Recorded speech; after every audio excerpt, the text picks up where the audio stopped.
Thursday, March 26, 2026 at 5:32 p.m. I want to welcome everybody to the City of Donna Special City Council meeting. Call to order. Mike, can you lead us in invocation and pledge of allegiance, please? Yes,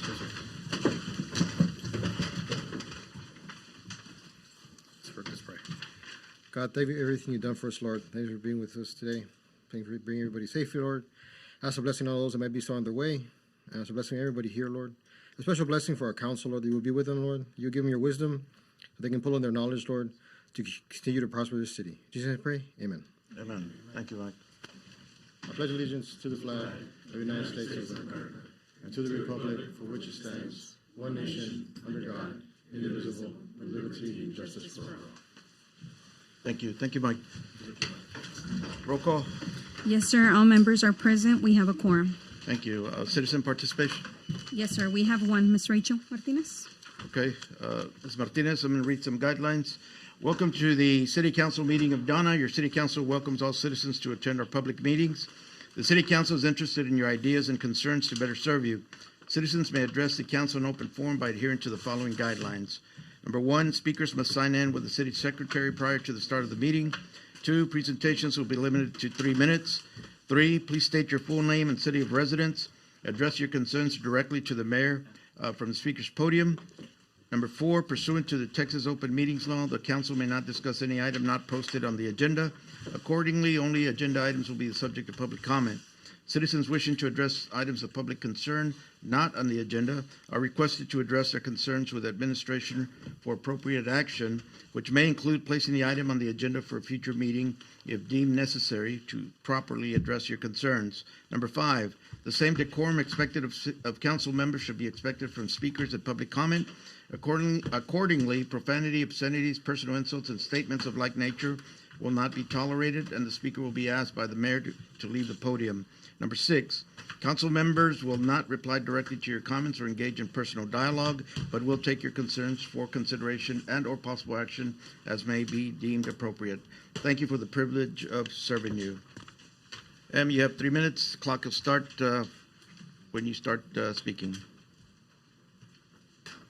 Okay, I see you all have the financial audit on here.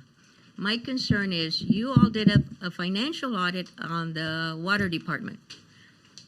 Was this part of that, or is that a separate billing for us? Because, and I will be requesting a copy of that audit, because I find it's going to be very interesting. So I would like to see that, see what happened there. This financial audit, you all did a budget. You all don't stick to the budget at all, because I know now that you all paid out George Peña. For why? Knowing full well he did not have an agreement, a legal agreement, mind you. He had an agreement which was not legally signed, was not approved by the board, yet you all gave him $90,000 of our money. Okay? That's a big concern, because it's not in the budget for next year. You all gave Robert Salinas money, what, over $250,000? That was not in the budget. Yet you all keep spending money paying out people. My question is, why are you paying out people? Why do you all pay out people? Go to court. Let's hear the truth. Don't keep it in that little room back there. My understanding is that he had you all recorded, so you all had to give in. That's a concern. If an employee can literally blackmail you guys to giving him money, that is a concern for us. And it should be a concern for all of you. Because no matter what you do in executive session, in a court of law, it does come out. And that's what I want you all to do. Anybody sues you, the city, they're suing us, the city. I would love to see you all go to court. And trust me, I will be sitting there. Because I want to know what's going on behind closed doors. That is not open government at all. That is no type of transparency. When you pay out $90,000 to keep somebody quiet, knowing full well that the guy already owes. Yeah, 1 minute. $700,000 in liens? You all knew that going in. You all should have known that he was not a good guy. I'm sure he didn't get into that lien trouble for being a good guy. So now you've got the city in a financial distress. You talk about kicking the bucket. That's kicking the bucket. Because who's going to be the ones to deal with that? Us. Again. Thank you. Thank you. Anybody else? No. We go to consent agenda, items 1 through 5. Any questions from council on any of these items, 1 through 5? Recommend approval. Recommend approval. I'd like the motion to approve consent agenda item. We got a motion by Commissioner Luo to approve consent agenda as is. We got a second by Commissioner Jackson. All in favor? Aye. Aye, motion passes. We go to regular items. Number 6, discussion possible action on approval of the City of Donna's certified annual financial budget report for the period ending September 30th, 2025. Anything on this, Council? Mayor, yes, I'd request that the council entertain and make a motion to table this item and rehear it after, or take it out of order, I'm sorry, not table it, take it out of order, hear it after executive session when we reconvene in open session. So I need a motion to that effect. We need a motion to bring it back after executive session. Item number 6, do we have a motion? So moved. We have a motion by Commissioner Moreno. Do we have a second? Second. Second by Commissioner Garza. All in favor? Aye. Aye, motion passes.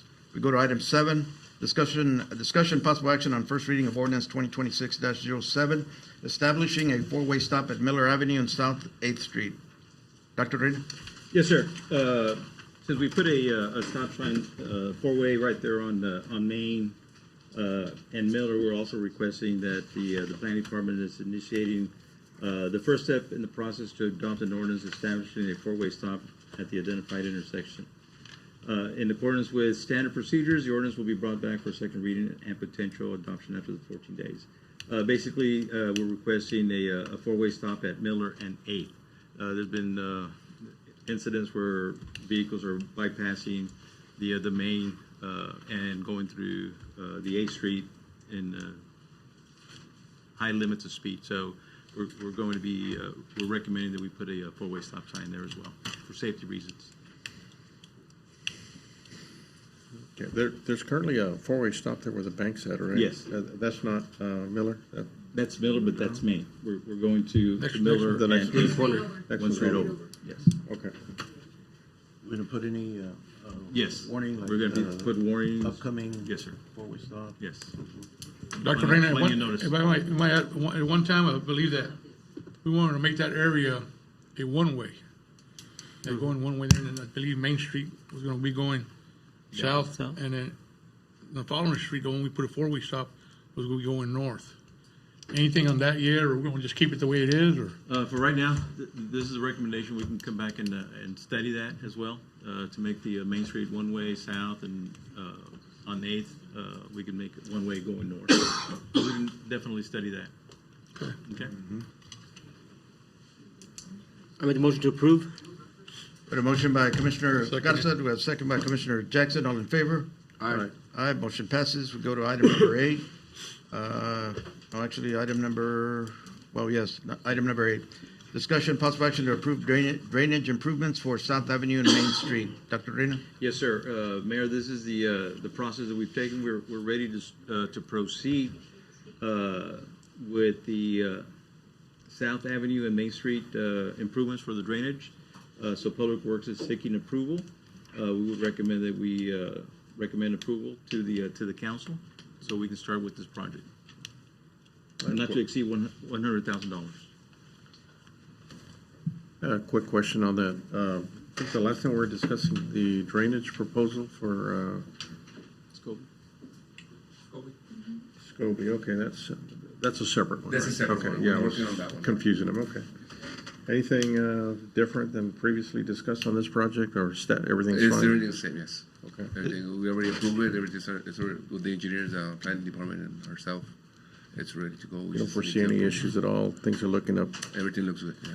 Okay. We already made contact with the drainage district and the precinct 1. Precinct 1. So we already have contact there, so we're to proceed.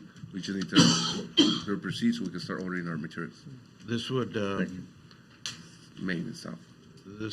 alleviate the flooding on 11th. 11th, yes. 11th. Yes, it's gonna help a lot on the 11th. Okay. And hope out, not all that area there. Everything, yes. Everything's gonna be captured there from 7th all the way to 8 in Main Street. It's gonna go to capture in this area. And this project will take how long, Mr.? Well, the material, as soon as we get the okay with the material, it's gonna take about 2 or 3 weeks by the time we get all the material in. And it takes about 2 to 3 weeks to finish the project, so pretty like a month, this project. So 2 to 3 weeks to finish? Yeah, 2 weeks to get the materials in as soon as the approval, and then 3 weeks later, we're gonna be, we should be finishing there. Hopefully by that time, we work on the other project, the scope. Okay. Approximately 2 months. Yeah, roughly. I just want to throw in that you all did a great job. job on the Hester Avenue Thank project. you, sir. Yeah, that's really good. So, any other questions? If not, this is an action item. Need a motion? So moved. We have a motion by Commissioner Garza. Do we have a second? Second. Second by Commissioner Lugo. All in favor? Aye. Aye. Motion passes. Thank you, Danny. Thank you. Number 9, discussion possible action on proposed changes to the compensation plan. Dr. Reyna? Mayor, Yes. I'd like to see if we could move this to executive session. A couple of things that I need to bring out.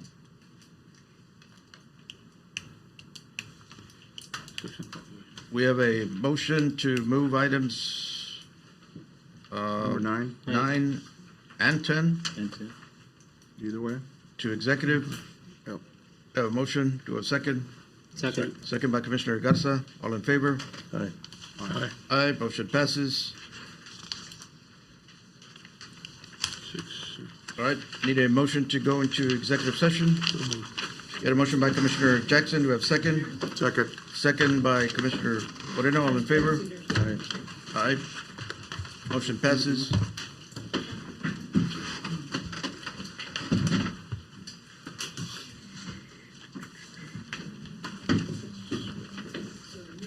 Pursuant to Section 551.071, we'll be going to executive session. It's 5:45 PM.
It's 7:38. I need a motion to return from executive session. So moved. Got a motion by Commissioner Jackson. We got a second by Commissioner Garza. All in favor? Aye. Aye. We're back in open session. We go to item number 6, discussion possible action on approval of the City of Donna's certified annual financial report for the period ending September 30th, 2025. Dr. Reyna?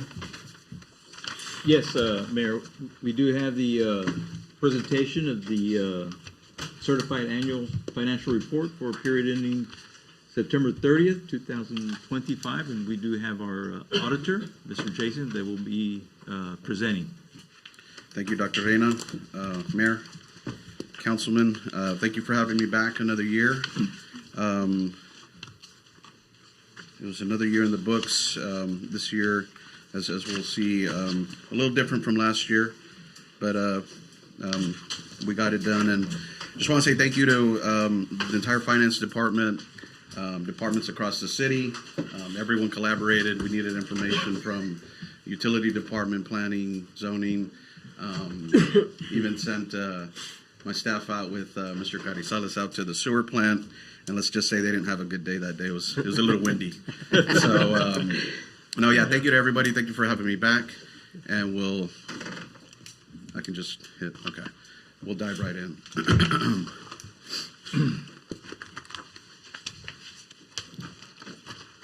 So, these audit results show the results for fiscal year 25 and 24. I just kind of want to go chronologically to give some insight as to why we're going to see some of the findings that we had. So I think it was December 15th, there was an allegation of fraud made. So that prompted me to look at the 2024 financial statements, which brought about this first finding here. So material weakness in entity level controls, and what this stems from is prior to the release of the 2024 audit on March 28, 2025, it was identified and it was uncovered that management did have knowledge of suspected fraud. And on March 28, 2025, I was provided representations that management did not have any knowledge of suspected alleged fraud. So this finding here is material weakness over entity level controls. Just covered the issue. The impact is that I had to go back to 2024, redo our risk assessment, redo some of the work specific to the allegations that were made, which resulted in material findings. So the recommendation here is for management to implement some formal controls over the escalation and communication of such information that could have an impact not only to a financial statement audit, but to any other professional or vendor contractor that's providing services to the city that could have financial implications or any other type of compliance implications. So there was also a finding for 2024 related to procurement. So this is specifically the 25 procurement finding. So the 24 finding had two additional instances of noncompliance. So I'll just cover the one that continued to be in effect or that we identified during the 25 audit. So here we looked at some services that were procured specifically in the water and sewer fund in the utility department, and it was identified that some of these vendor quotes didn't appear to have sufficient and independent, reliable supporting documentation behind them. Specifically, an instance where one of the quotes had what appeared to be a non-existent vendor, or if the vendor existed, they had a relationship with one of the vendors that submitted a quote for those services. And then additionally, it was identified that, let's say one of the three had an address that was associated with a property that was owned by vendor one. And so this vendor one, I'm going to call them, we spent approximately $122,000 with that vendor in 2025. So that issue was also present in 2024. The spend with that vendor for this particular instance of procurement noncompliance was about $150,000. So there was two other instances in 2024 of procurement noncompliance, one of which where we didn't validate. So the vendor purported to have buy board and tips, purchasing co-op numbers and be members thereof. Those were found through the work that I did to not be associated with that vendor, and no such procurement relationships were identified to be in effect. So we procured those services to the tune of $1.675 million, and those funds were paid out. From touring the plant and talking to the utility department, those services did appear to have been rendered. So the only issue with that transaction was that it was not properly procured. The second instance, in addition to the two I just discussed, was a contract for, I think it was clarifiers and manhole work. So that was also improperly procured the same way, not by claiming sole source, but rather by claiming, again, a TIPS number that wasn't validated or verified by the city's internal controls. That contract was to the tune of $1 million. And the contract called for payments over 60 months, but within I believe it was month 6, the full amount of the $1 million had paid out. So that caused a question as to the legitimacy of the transaction and the accounting for that transaction, which then caused a qualification. So last year, we got a clean opinion on the 2024 audited financial statements. Now that's going to be revised to be what's called a qualified opinion. So the rest of the city, so your governmental activities, all the other funds outside of water and sewer and the business type activities are still unmodified or a clean opinion. It's just specifically the water and sewer and the business type activities are qualified, saying everything is correct with the exception of this $1 million transaction that we couldn't get comfortable with because of the way it was procured. So that leads me into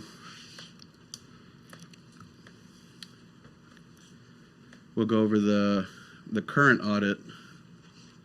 And so the 2024 financial statement report will also be reissued concurrent with the 25 audit report. So same opinion for the 25 audited financials. We had a qualification. Again, everything was right in the business type activities and the water and sewer fund, with the exception of that $1 million transaction is what that qualified opinion says. And then the unmodified opinion in your governmental activities, general fund, debt service fund, the northbound construction fund, your 4A, 4B, your TERS number 2, and then all your other non-major funds, so your special revenue funds, your grant funds, all of those opinion units or components were given a clean opinion, an unmodified opinion. Everything was materially correct. So we'll go to the internal control findings, internal controls over financial reporting. We had material weaknesses, which I just covered for 24, and then we had additional ones for 25 that I'm going to get into now. In addition to that, there were some compliance issues identified, again, for 24 and 25, which I covered the 24 ones, and one of those recurred in 25. So the federal award audit, this single audit that's required by the Office of Management and Budget, Uniform Guidance, essentially an audit over federal awards, federal dollars that we receive via grant funding. And so I have to test compliance with the Office of Management and Budget compliance supplement that's renewed every year. They come out with new guidance for new grants and revisions to old grants. But so with respect to compliance over federal awards, it's unmodified. That's to say I did not find any instances of material noncompliance with the federal regulations. So internal controls over compliance, I didn't identify any material weaknesses or significant deficiencies, and also didn't find any deficiencies in compliance requirements that were required to be reported to the federal government. The two programs that we looked at were the tail end, because I think we're out of funding for the ARPA funds, what I call the ARPA funds, American Rescue and Recovery Plan Act. I can't remember, maybe like $2 million is what we got initially. I want to say it was like $1 million that we had as of 24, but we've since exhausted all of those funds. So that was on the tail end. That grant's closed out. No non-compliance there. And then we looked at the HUD GLO grant as well. We didn't find any non-compliance with the compliance requirements in the compliance supplement. So we went over this here. And so the material weakness and entity level controls, it's applicable to the 24 audit being released. However, it occurred during the fiscal year 25, which is why that finding is going to recur.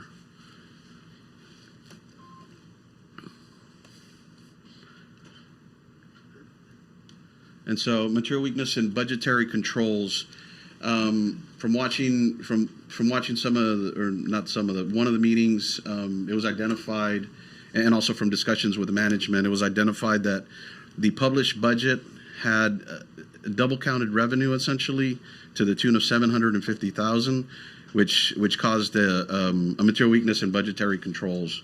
So what's the impact here? The budget was materially overstated, $750,000. Not only did the dollar amount, so quantitatively, but also qualitatively was considered to be material. Essentially, a user of the financial statements or of the budget, there's a risk that decisions could be made with inaccurate budget information. Is a potential impact there. So we recommend that management strengthen the controls and get some independent verification and perform additional review procedures over the budget. And so for all of these, management has provided a response. I don't want to paraphrase. They're up there. I don't want to speak for management here, but that's going to be provided in the full formal report for further review.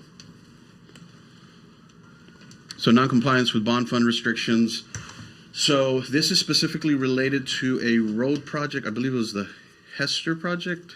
And Joe, correct me if I'm wrong. Yeah. So there was a memorandum of understanding entered into with Donna ISD, whereby the city and the school district were to share 50% of the cost of the project.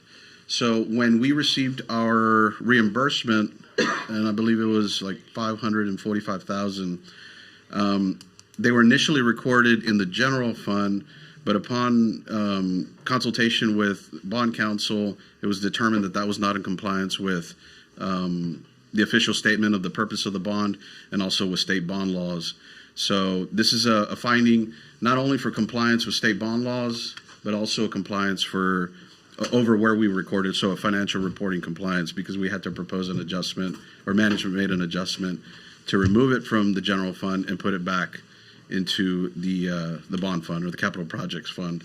So we just recommend tighter controls around bond-related funds, just to make sure we're using them appropriately, or any reimbursements thereof appropriately, and that we're accounting for them correctly.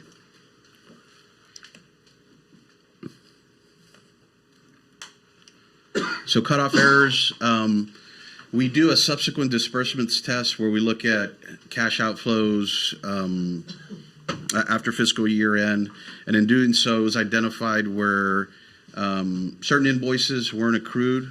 I can't remember the exact dollar amount. I want to say it was like 250, almost 300,000.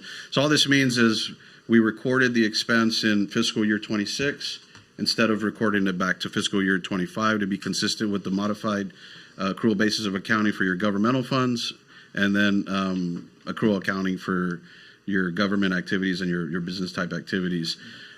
So we just recommend here doing essentially what the test that we do, looking at subsequent disbursements, reconcile AP against the disbursements to make sure that all the expenses that should have been accrued to the period under audit, which was 9/30/2025, are actually accrued. Nope. Oh, and this one also, we identifying, so some of those expenditures were grant-related expenditures. So when you expend the funds from a grant, you also get to recognize the revenue. So we backdated, or we proposed an adjustment to accrue the expenditure and the related grant revenue and grant receivable. So this here will be a compliance finding for comp time.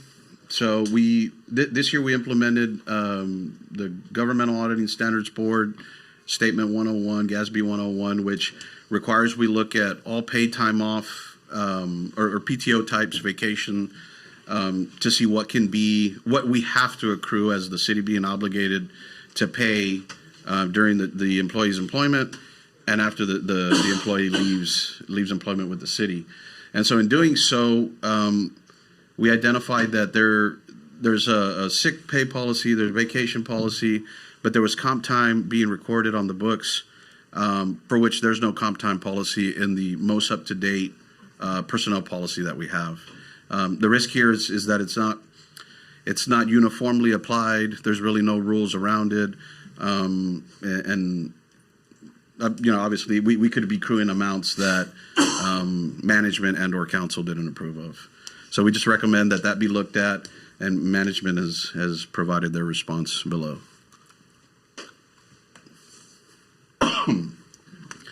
So we've discussed this one here.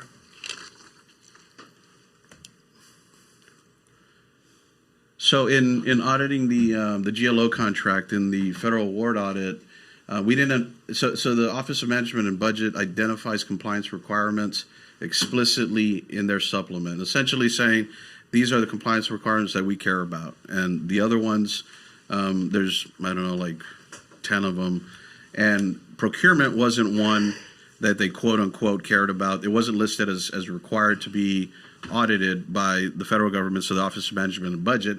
However, the financial statement audit requires that we audit compliance with contracts, laws, regulations. So in doing so, we reviewed, read, and analyzed the grant contract with the GLO, and we found that similar to, well, I don't want to say similar, but it's another instance of a procurement issue. So we awarded the contract to our vendor, and then the vendor then awarded about half of the contract, $455,000, to a subcontractor. In our grant contract, it requires that we make sure that the vendor and the subcontractor that's being used by the vendor be cleared for suspension and debarment, essentially that they're not on a quote-unquote blacklist with the state or the federal government.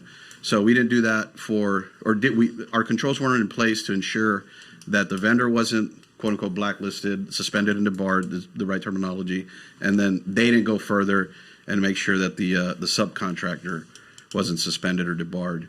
I know the team was working with a third-party administrator, so the city, nor the third-party administrator, nor the vendor themselves, none of it was flagged that, hey, we haven't done the SAM.gov test or looked at the state website to see if they're on that list as well. So again, just recommend that that's looked at prior to any dollars, or actually prior to the award being made and any dollars going out the door, just to be in compliance with not only the federal requirements, but also the state requirements, because the state entity was the government land office was the entity passing through the federal funds. And so material weakness and capital asset reporting. This relates specifically to the Encantado subdivision. I think we received 12 acres, and then additionally we received a lift station. The 12 acres were valued at $1.1 million, and then we obtained support for the value to construct the lift station right around $450,000. So it was about $1.5 million, of capital assets that were contributed to the city that weren't recorded on the city's books. And this was identified through looking at agendas, meeting minutes, and noticed that we got a deed for it. I think it was December of 24. So we proposed an audit adjustment for this. We just recommend there's some reconciliation procedures, reach out to planning, zoning. Just make sure all departments are talking to finance when something like this comes up to make sure that everything's recorded. So just some quick highlights here. We had a net change, almost nothing, about 90 grand in the general fund, with an ending fund balance of $3 million. Debt service, net change of about $150,000. We got fund balance of about 1.7. In your water and sewer, net change of 1.5 million. That includes, as you'll see, I've handed out some financials. I mean, that's going to include your transfers and stuff like that. So about 17 million in the water and sewer fund. In the bridge fund, net reduction about 218,000, with a fund balance or net position about 14 million. And then in the brush fund, which I think now is the solid waste fund, I think that we're using those interchangeably maybe. There was an increase of about 1.5 million with a net position of about $5 million. So that's the extent of my presentation. I'll open up the floor for any questions. And I think I kept that under 5 minutes. Yes, you did. All right.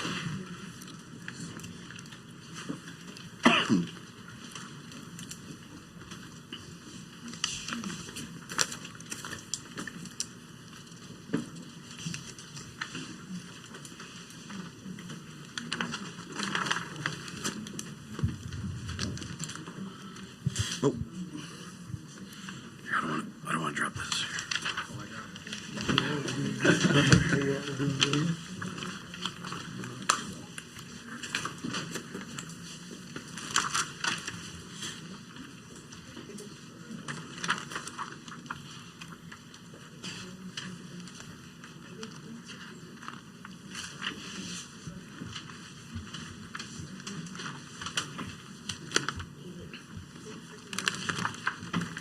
So I don't know if y'all want to go through the financial statements. That was kind of a bird's eye view of essentially what's in this booklet. In the opinion pages, essentially more words than what I use, but what I described as the qualified and the unmodified opinions, the opinion pages explain that in a little bit greater detail.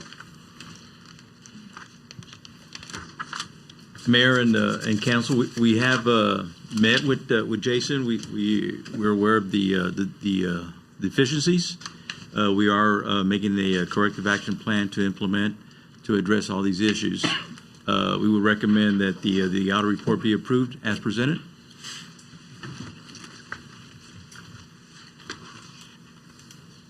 Motion to approve the audit as presented. Got a motion by Commissioner Lewis. We have second. Second. Second by Commissioner Garza. All in favor? Aye. Aye. Aye. Motion passes. Thank you, Mr. Mayor and Council. Thank you. Appreciate being back again. Thank you. Appreciate it. Thank you. Thank you, Jason. We go to item number 9, discussion possible action on proposed changes to the compensation plan. Dr. Reyna. Yes, Mayor. We do have an update on the compensation plan. We have been working on this plan for several months. We do have a design that we'd like to present to the council, and it's the plan just it's for compensation plan for 26-27. Just to stress that this plan, just so the council is aware, is that this is basically a hiring plan. The city does not have a compensation plan currently that's updated. So the plan that we're proposing is an ordinance, and we will be using it as a hiring plan to implement as we receive new employees into the city. So with that said, if we could skip to the next slide. We have the table of contents. Next slide, please. And the philosophy it has remained unchanged. The compensation plan is to provide fair, equitable, and transparent pay systems that attract, inspire, and maintain a high-performing workforce for the community. So with that in mind, I'd like to show the current ordinance, and it's dated 2019-17. This is the ordinance that we have been working off for several years. And if you notice the structure here, all it has is the down toward the bottom, we have the departments, the city manager, the municipal court, the finance, then you have the employee titles, and then you have base salary. And that's what we've had here in the city for quite some time. Well, this design is antiquated, it's old, it really hasn't been maintained. It hasn't been updated in several years. So we took the task and we took it very seriously. If you go to the next slide, it continues in the same format. The city hall, and it has the positions and just the base salary. So when employees would come in, either they were placed on this base salary, or they were placed higher, or they were placed below. So there was really no guidance. We'll be proposing a complete revision to what was in place, or what is in place. On the next slide, you have the same, the base salary and all the positions. Section 2, you have stipends or education pay for PhDs, master's degrees, bachelor's degrees, associates. Next page. You have certification and assignment pays. So we're going to be implementing a new process, new protocols, so employees can receive their certification pay, but we're going to be calling that stipends in place of assignment pays. If you continue to the next slide and continue. The ordinance for 2026-06, a drum roll, is basically what we're proposing is a few revisions. If you look at item B, the city pay grade plan is structured using a minimum, midpoint, maximum levels adopted as an employee's schedule and compensation plan. The pay grade plan may be amended as circumstances require through changes as approved by the city manager. We're also going to have a plan as employees are promoted to different pay grades. We're going to have a formula to account for that. We're also going to have a formula for if employees move to a lower pay grade. We're going to have guidance as well.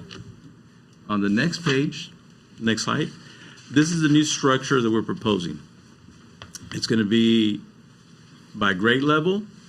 It's going to have the minimum pay grades, midpoint, and the maximum. So if we look at pay grade 1, and an employee comes into the city, and the position is the library clerk. The minimum for that particular position will be $13.23 per hour. The annual is $27,518. The midpoint is at $31,720. The maximum at that pay grade, $36,629. And if you go to the pay grade 2, as the level of responsibility increases, the hourly rates increase, the minimum increases, the midpoint increases, and the maximum. Let's say, for example, a diesel mechanic. Minimum would be $14.33, midpoint $16.52, maximum $19.08. If we go to pay grade 3, we have accounting specialists, administrative assistants, code enforcement officers, heavy equipment operators, incinerator operators, IT techs, lead mechanics, skilled labor, solid waste program coordinators. So the level of responsibility is increasing. So is the minimum at $30,763, $35,377, $40,000, and the hourly rates increase as well. $14.79, 1701 penny, and so forth. The next pay grade is level 4, where you have your accountants, your building inspectors, your crew leaders, heavy equipment operators, library director. Minimum $16 an hour, midpoint $18.40, and max $21.16. Grade level 5, your animal control supervisors, your brush supervisors, office managers, toll collector supervisors, level of responsibility increases. Minimum at $21.34, midpoint $24.54, max $28.22. Grade level 6, you have your assistant director of finance, your assistant planning and development directors, your TLT building supervisors, and it follows the same concept. Your minimum, midpoint, and max. Grade level 7, we have our city secretaries, our directors of IT, directors of parks and rec, director of planning, director of public works. Once again, your minimum starting at $61,318, midpoint $70,678, and your max at $81. Pay grade level 10, assistant city manager and director of finance, where you have your minimum at 103, your midpoint 119, and your max at 137. In this plan, we have a separate pay schedule for our fire department. Fire department firefighter will be at pay grade level 25, minimum at $45,412, hourly, the midpoint at $52,224, and max at $60. Then you have the level of responsibilities for your lieutenants, your fire marshals, your assistant fire chiefs, and then your fire chief. If I go to the next page, or the next slide, the police department has their own pay schedule. Grade level starts at 30. We have our jailer at the minimum at 27, midpoint 31,000, and then the max at 36. And the level of responsibility increases. You have your dispatcher, your police mechanic, and then we look at grade level 33. You have your police officers, starting pay at $47,500, midpoint $54,625, maximum at $62,000. We continue with the police officer who has additional duties as the canine officer. We have our corporal officers. We have a pay grade 36 for our investigators. That should be, the sergeant should be level 37 at 64, minimum 74,000, and then 85,000 for the max. Then you have the same for our lieutenants, our police captain, and then our chief of police.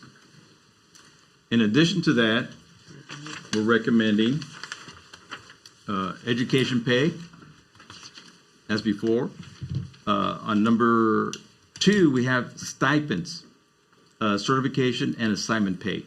So we have all our certifications that they'll be able to qualify for that. We're going to have a process where all these will be paid once a year. Through payroll, they'll be paid out in the month of August. All the information is going to be submitted to HR in the month of June and processed for the month of August. It'll be a one-time pay. It will be it's not going to be part of the salary. It's going to be separate. As before, it was part of the salary. Now we're separating that. If you look on the next slide, we've continued with additional stipends.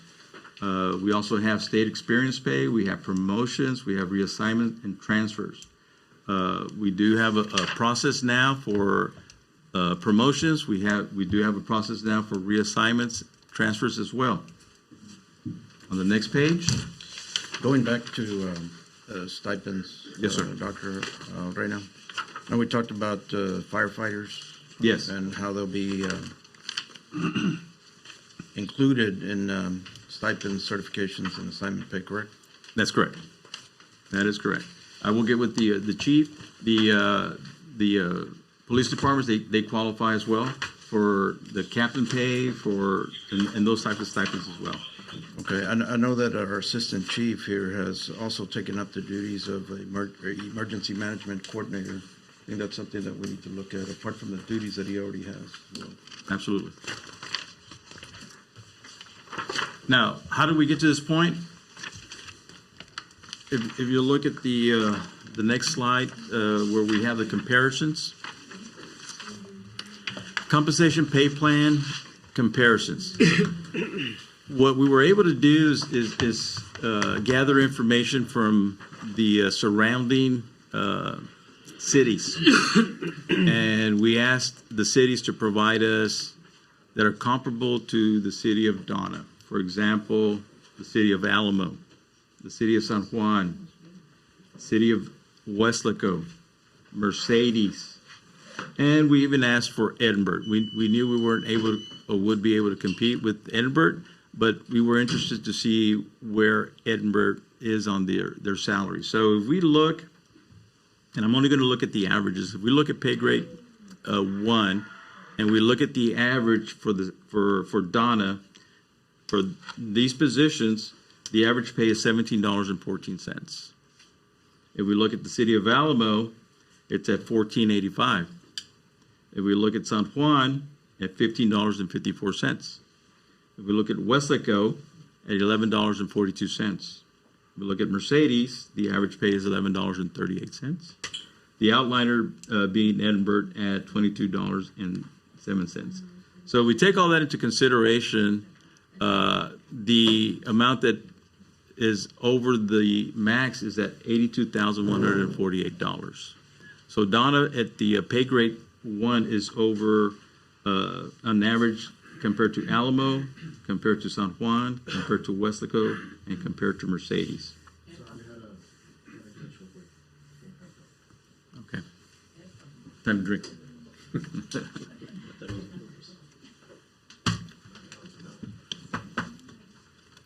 Dr. Reyna, on the pay grades, they are assessed by, how would I say this?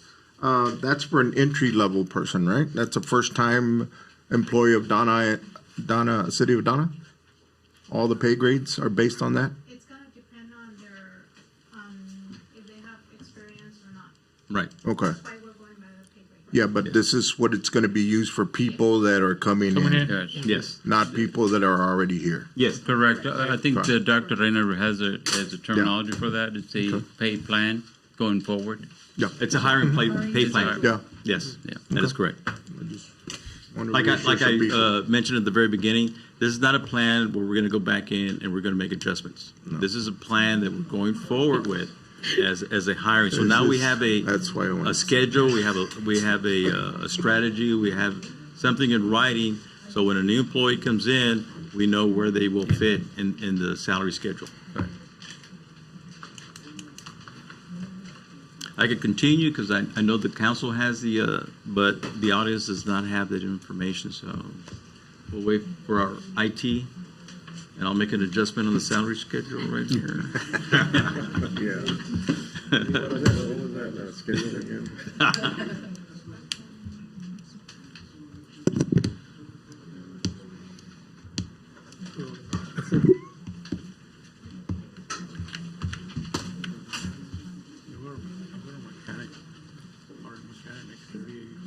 It's got to warm up again.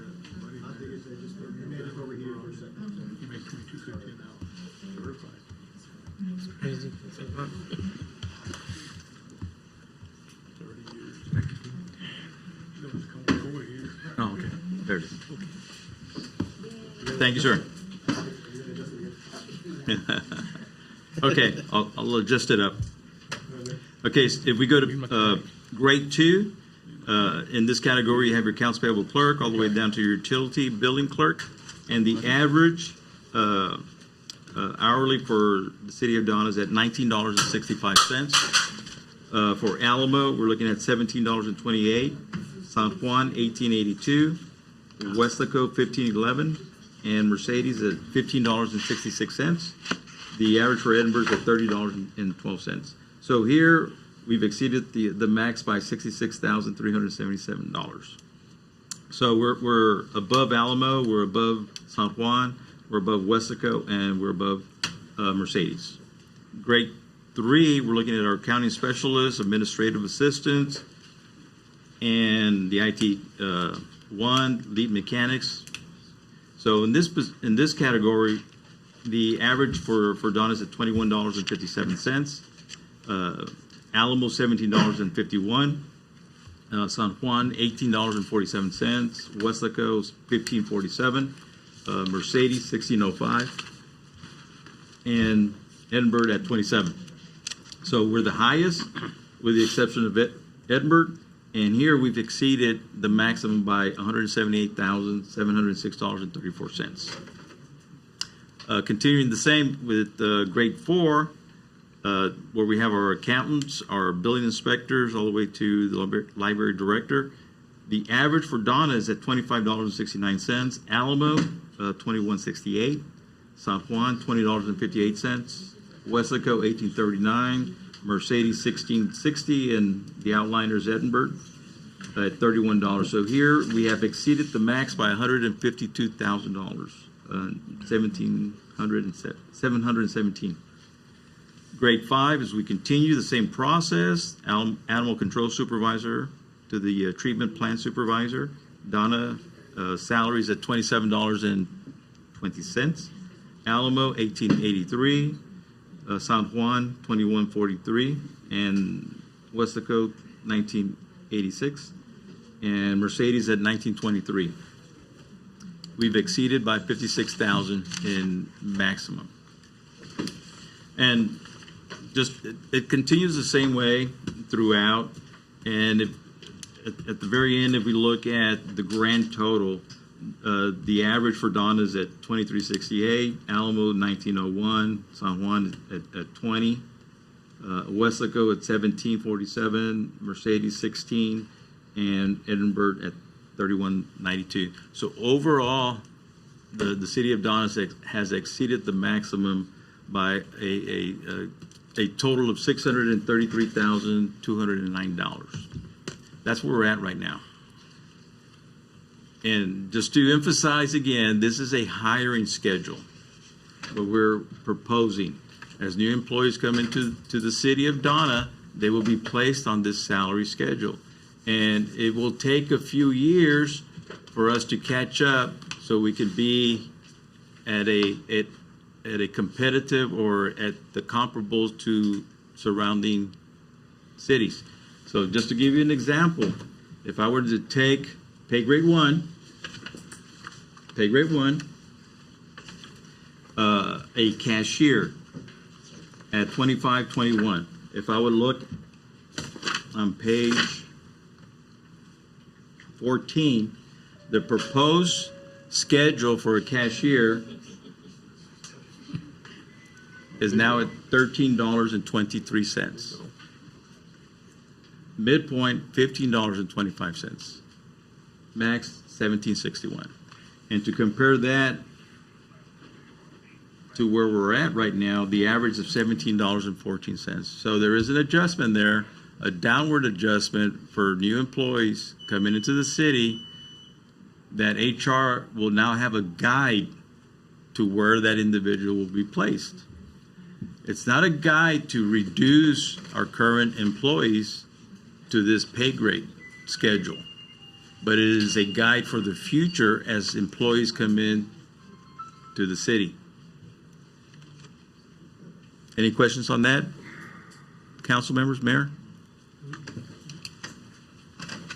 On the firefighters, is there any, I know we discussed about it a little bit, just to clarify though, I know that department's really under. Yes. If we continue with the, that's a really good question, Mr. Lugo. Let's continue with the comparisons. We're not there yet. Okay. If we look at the police department, as I mentioned earlier, we've designed salary schedules for the police department and the fire department, apart from the other departments. Okay, so they're special. They have their own salary schedule. So if you look at the police department, we have our sergeants, we have lieutenants, the captains, and the chief of police. And you have the comparisons as well. So let's look at the grand total. The average for Donna is at $26.14. San Juan is $25.16. Alamo is 23, Edinburgh's at 31, Mercedes is 1644. So here, we're competitive. Can we do better? Yes, we can do better. The overall that we're above is at 44,000. So we do have a schedule for the police department. If you look at you continue with the police department on the next slide, you have your jailers, you have your police mechanics, your crime division, your police officers, K-9, and you have all the comparisons as well. So let's just pick one for discussion. If we look at, let's say, the police officers, the average is $24. San Juan is at 25. Alamo's at 22.89. Edinburgh is at 25, and Mercedes is at $20.92. So we're competitive for the police officers, the investigators as well. If we continue on the next slide, this is where we need to make some adjustments in our the next slide, please. Okay, I'm sorry. The fire department. I was already going to skip you, Chief. The fire department, our firefighters, the average pay in Donna is $12.31 hourly rate. San Juan is at $16.34. Alamo's at $16.20. Edinburgh's at $24.60, and Mercedes is at $22.19. So here we run a deficit. We're less than the minimum of $91,938. Our lieutenants at average pay is $13 an hour. San Juan's at $16.34. Alamo is $16.20.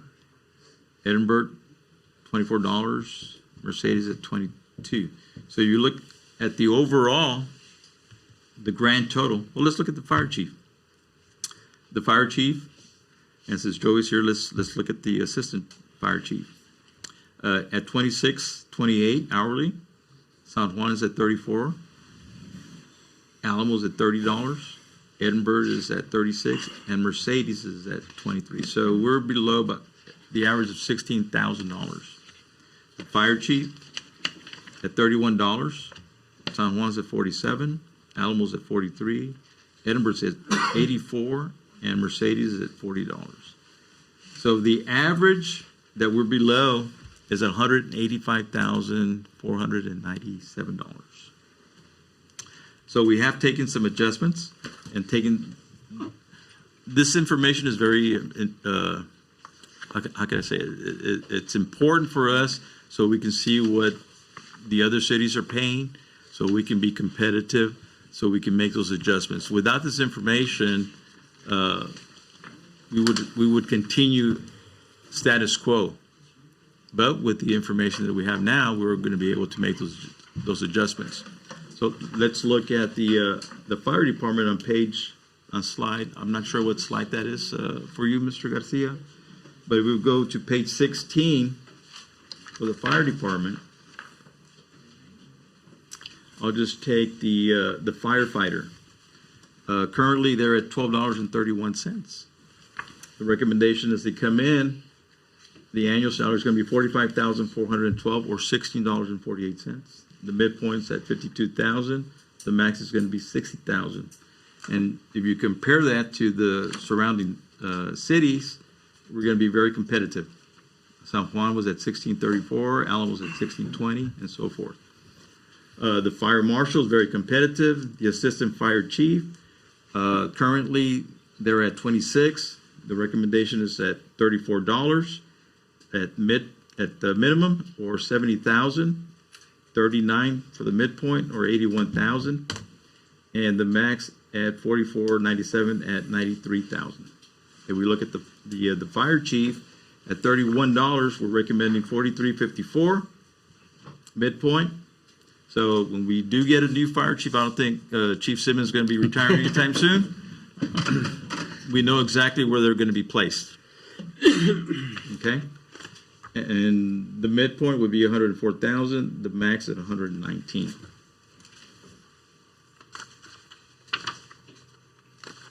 Let's continue, Mr. Garcia. Next slide. Next slide. Next. There we go. And this is what the pay structure is going to look like. So when HR has this and we put it all together, this is the design. You're going to have each pay grade, the positions, and the way we look at it, we don't say this individual gets paid this much.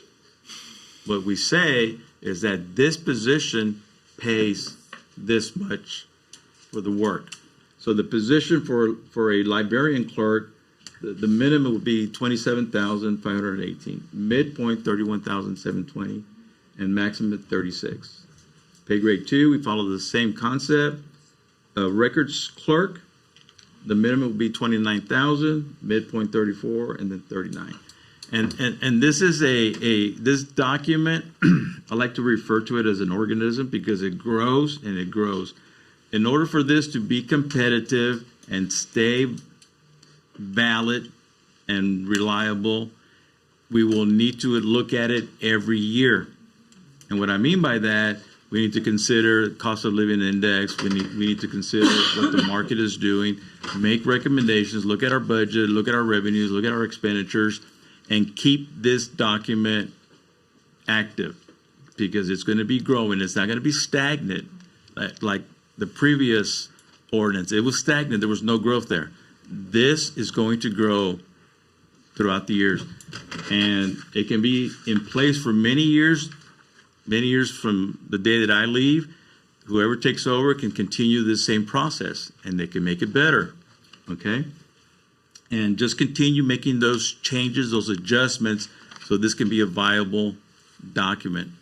As the city grows, this document also needs to grow. And, okay, continue. The police department, it's the same document. Now we've cleaned it up. This is where we're going to place and have the departments, the HR departments, the police department can look at this as they're attracting and recruiting police officers. Now we have a tool for our police chief to recruit highly qualified police officers to the city of Donna. The same thing is true for the fire department. Now we have a document that the fire chief can say, come to Donna. We're very competitive. If you want to work in Donna, this is what you're going to earn for your services. In continuing with the police department, there's a public safety years of service table. This is not to be confused with the longevity pay. The longevity pay was something different. It was a different animal. This is very simple, easy to understand. This is a years of service for public safety department as an additional tool for the police department and the fire department to attract those high qualified individuals to provide public safety to the citizens of Donna. We're recommending a years of service for public safety individuals. The first year, they will get $100. The second year, $500. The second year will not be $600. It's not cumulative. It's on its own, $500. On the third year, they will get $1,000 for their years of service. Where we're losing our officers is between 2 and 5 years. They get experience here and they leave. Well, we want to retain these individuals that we provide a lot of training and a lot of resources. We need to keep them in the city. We don't want to lose them to our neighbors. So they will be receiving a years of service for their commitment to the city of Donna. And it's capped out at 16 years. From 16 years and beyond, you get a $3,000 stipend. And that's what it is, a $3,000 stipend. It's not $3,000 plus $2,400 plus $2,400. So we want to make that very clear. It's not longevity. It's a stipend for their years of service, the dedication to the city of Donna. Next page. that's the updated compensation plan as we're recommending. I do want to give many thank yous to Ms. Gonzalez, who provided a lot of this information, Mr. Garcia for his worksheet. He's a whiz at Excels. This man is beyond belief what he can do with an Excel. I also want to thank Ms. Mary Rodriguez for reaching out to the different cities. I know I kept on her saying, you need to get me that information from Westico. You need to give me that information. And it's difficult. It's almost like pulling teeth. You know, it's difficult to get that information, so I applaud you. I have a great team that put this information. It was not easy, but the driving force was that the philosophy was that we wanted to have a very competitive compensation schedule. We want to retain our high qualified individuals here in the city of Donna. I think this plan accomplishes that. Do we need to tweak it here and there? Yes. The mayor has, and the council has asked me to tweak it a little bit, which we can do. This is only the first reading. It still needs to come back for a second reading. Mayor? No, again, I just want to echo your sentiments. I know you have a great team here in the business office and put a lot of this information on there.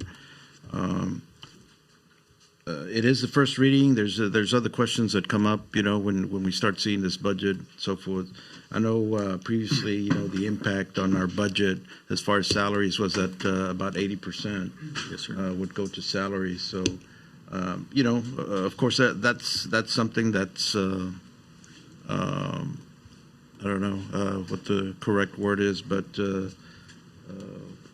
concerning in a sense, because of course we want to be able to provide services for our community, whether it's you know, continue with paving the streets and mitigating flooding incidents throughout the city and so forth. But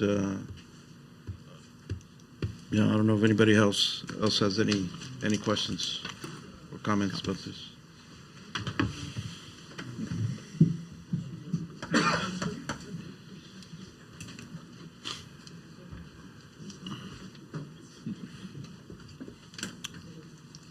This is the next item would be the ordinance. Discussion. Okay, but it's listed as an action item as well? You can take action. It does discuss a change, so you can take action. And then item number 10 is a separate item to solidify it in an ordinance fashion. Okay, there's some changes that we talked about. So how would we... we'll bring them into the second reading. Into the second reading? Okay.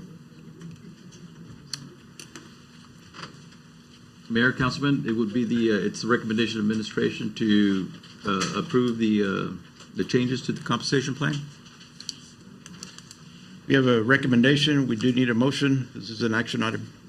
So moved. We had a motion by Commissioner Garza. Do we have a second? Second. Second by Commissioner Moreno. All in favor? Aye.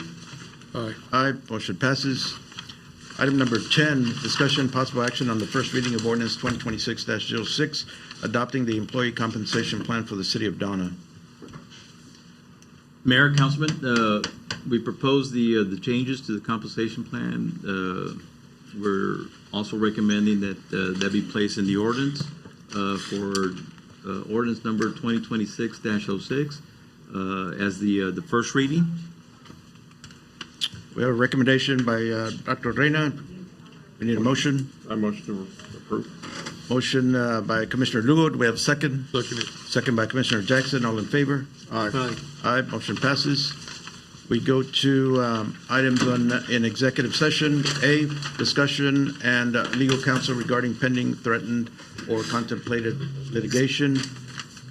Mayor, Councilor. yes, Mayor, Council, at this time I'd ask that you authorize me to proceed as discussed in executive session. Get a recommendation. We need a motion. So moved. Get a motion by Commissioner Garza. Do we have a second? Second. Second by Commissioner Lugo. All in favor? Aye. Aye. Aye. Motion passes. I believe that concludes city business. I need a motion to adjourn.